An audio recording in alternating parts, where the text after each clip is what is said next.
안녕하세요. 오늘은 2020년 12월 4일 금요일 밤입니다.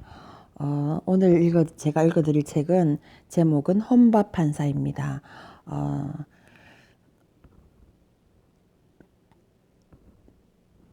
작가는 정재민이라는 사람인데요.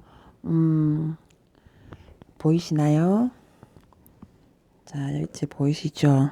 정재민 씨가 지었고요. 누구일까요? 좀 궁금하죠? 그리고 밑으로 내려와 보시면 제가 금정도서관에서 책을 빌렸네요. 창작가 비평사가 출판사고요. 그림은 누가 그렸는지 혼자 밥 먹는 판사인가요? 그렇겠죠. 그 다음에 판결하는 판사가 보입니다. 그리고 옆에 판사를 지켜보는 세 사람이 보이고요.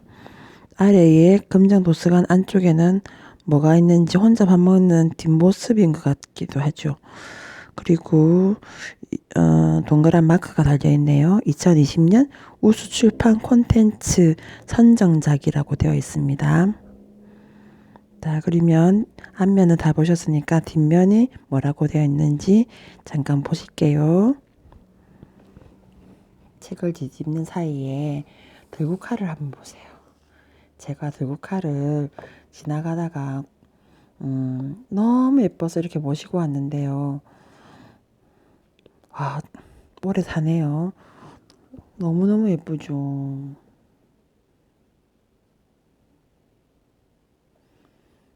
자, 뒷면을 보겠습니다. 자, 뒷면에는 이렇게 되어 있네요. 혼자이면서도 혼자가 아니었던 한 끼 한 끼의 기록. 밥상 위 따뜻한 법정에 당신을 초대합니다. 판결문과 공소장에는 담기지 않은 달콤 쌉싸름한 인생의 장면들. 평범한 식당 한 구석에서 조용히 식사하는 한 남자. 잔업 탓에 식탁에는 소주 대신 사이다 잔이 놓여 있다. 앞자리에는 오늘 판결을 받은 피고나 원고가 상상 속 인물로 앉아 있고 주인공은 그들의 앞접시에 김치찌개를 덜어 권한다. 그렇다. 이 책은 그들만의 세상에 살 것 같은 차가운 판사님의 식도락 얘기가 아니다.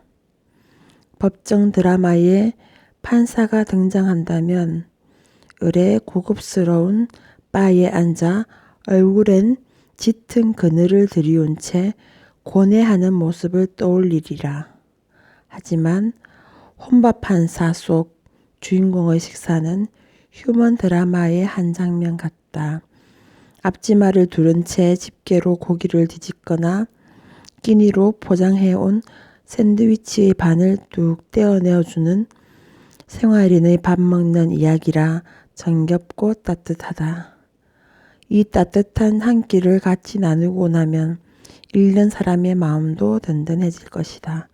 드라마 작가 홍자매, 홍정은 씨와 홍미란 씨가 자매인가 봐요. 책 서평을 써놓았네요.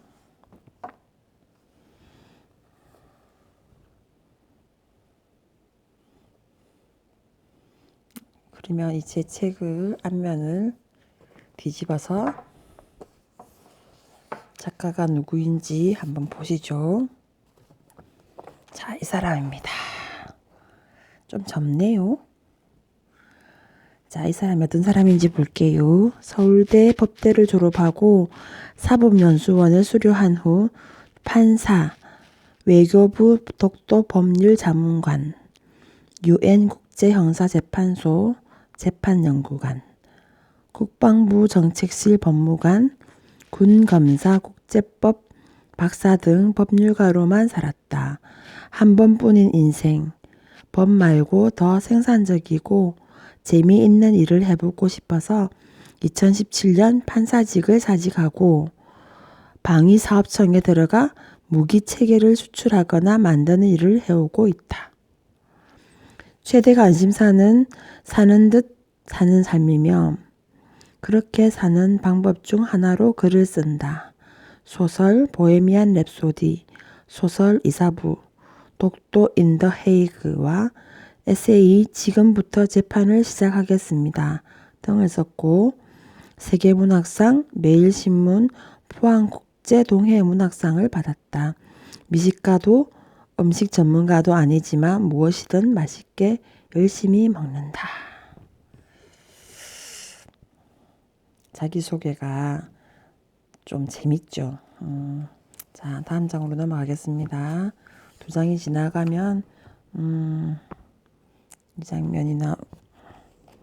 장면이 나오고요.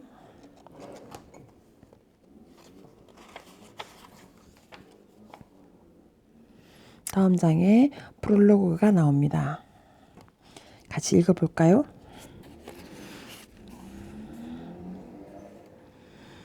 프롤로그 혼밥의 시대에 혼자 먹는 일. 코로나로 인해 그동안 한 번도 살아보지 않은 삶을 체험하고 있습니다. 사람들은 서로 만나려 하지 않고 만나더라도 악수를 하지 않습니다. 화장실에서는 볼일을 본 뒤 손을 씻지 않고 나가는 사람들이 싹 사라졌습니다. 얼마 전 지인의 결혼식에 갔더니 기념 촬영도 피로연도 신혼여행도 없었습니다. 사람들의 얼굴은 마스크 뒤로 숨어버렸습니다. 법정에서는 판사도 검사도 변호사도 피고인도 증인도 교도관도 마스크를 쓰고 재판을 합니다. 처음에는 불편했는데 마스크를 써버릇 하다 보니 익숙해졌습니다. 이제는 마스크를 쓰고 못할 일이 뭔가 있겠나 싶습니다.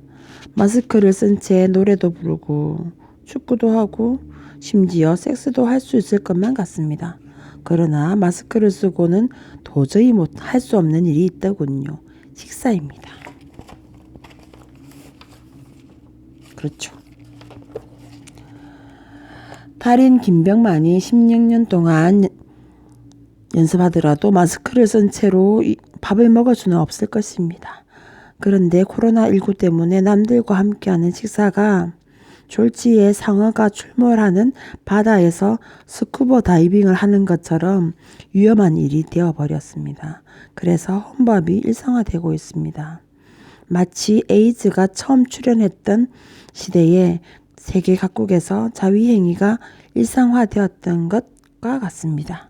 진짜 그런 일이 있었냐고 정색하고 물어본다면 마스크를 눈까지 올려 쓰고서 고개를 젓겠습니다. 거기다 경제 사정이 나빠져 각자 알아서 먹고 살아야 하는 각자 도생의 시대가 열린 만큼 혼밥하는 사람도 더 많아질 것 같습니다. 혼밥의 시대가 오고 있는 것입니다. 저는 첫 혼밥을 기억합니다. 아마 6살 때쯤이었을 것입니다. 크리스마스가 가까운 어느 날이었습니다. 저는 동네 친구 집에서 텔레비전으로 어린이 프로그램을 보고 있었습니다.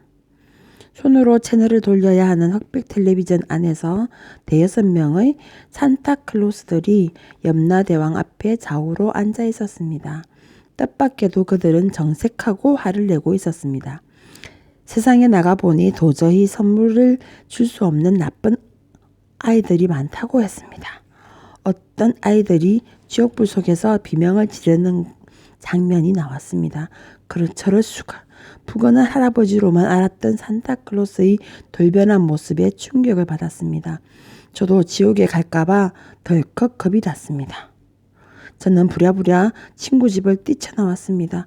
차디찬 겨울바람이 생생 부는 밤거리를 울면서 걸었습니다. 집에 오니 부모님이 놀라서 무슨 일이냐고 물었습니다.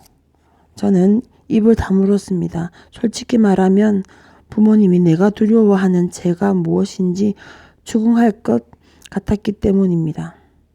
아버지 몰래 100원을 주고 사서 책상 밑바닥에 숨겨놓았던 원탁의 기사의 신검 엑스칼리버가 내 양심을 쿡쿡 찌르고 있었습니다.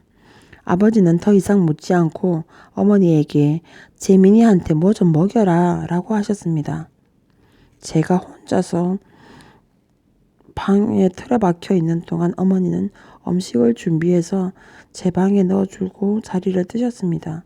제가 그때 먹은 음식이 무엇이었는지는 정확히 기억나지 않습니다. 프라이팬에 노릇노릇하게 구운 두부였을 수도 있고 슈퍼에서 사놓은 100원짜리 보름달 크림빵이었을 수도 있습니다. 얇게 부친 부추전이었을 수도 있고 어머니가 시장 갈 때마다 잊지 않고 사오시던 순대나 만두였을 수도 있습니다. 제가 호빵 중에 가장 좋아했던 야채 호빵이었을지도 모르고 런던보다 아주 조금 낙후된 우리 동네 유일한 빵집 런던 제과에서 사온 와이스츠 같이 하얀 기름 종이에 담긴 코르케였을지도 모릅니다. 아무튼 그 음식을 먹으면서 저는 회복되기 시작했습니다.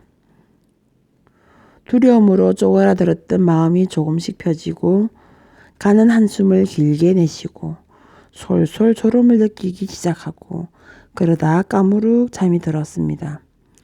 부모님의 위로나 도움 없이 혼자서 회복했다는 느낌이 들었습니다. 그 뒤로 힘들고 지칠 때에는 혼자서 무엇인가를 먹으러 다니는 습관이 생겼습니다.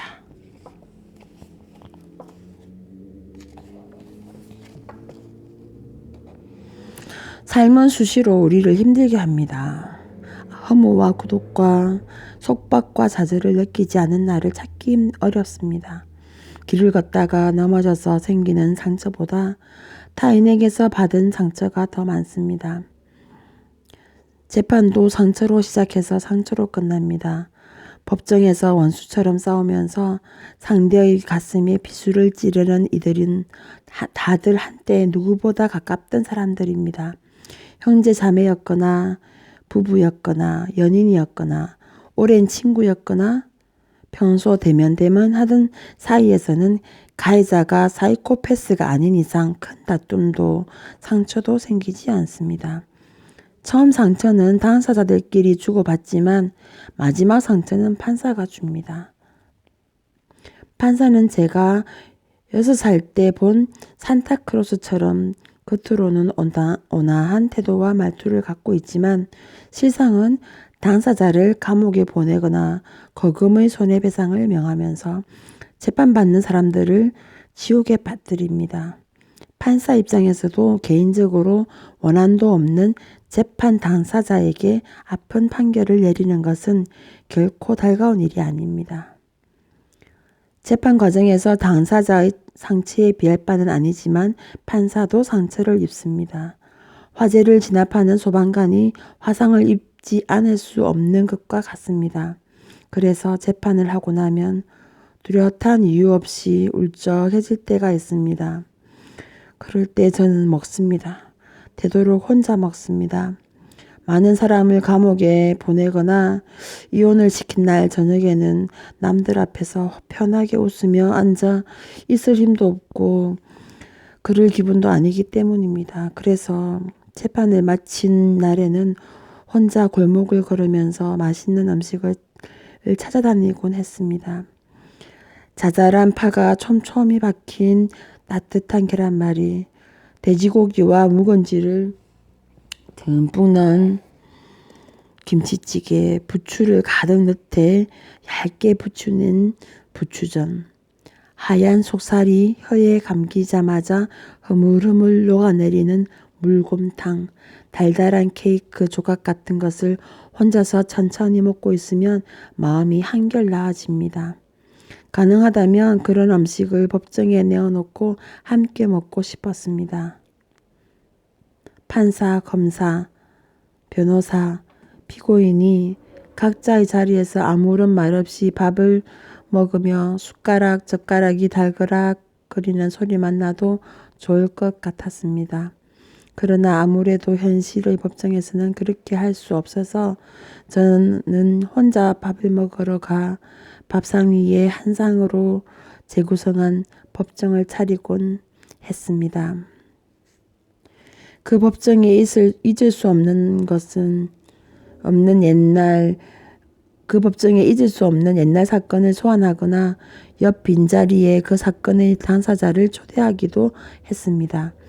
이 글은 그렇게 혼자이면서도 혼자가 아니었던 한 끼 한 끼의 기록입니다. 이제 그 법정에 당신을 초대합니다. 프롤로그가 이까지입니다. 무슨 얘기가 펼쳐질지 궁금하죠.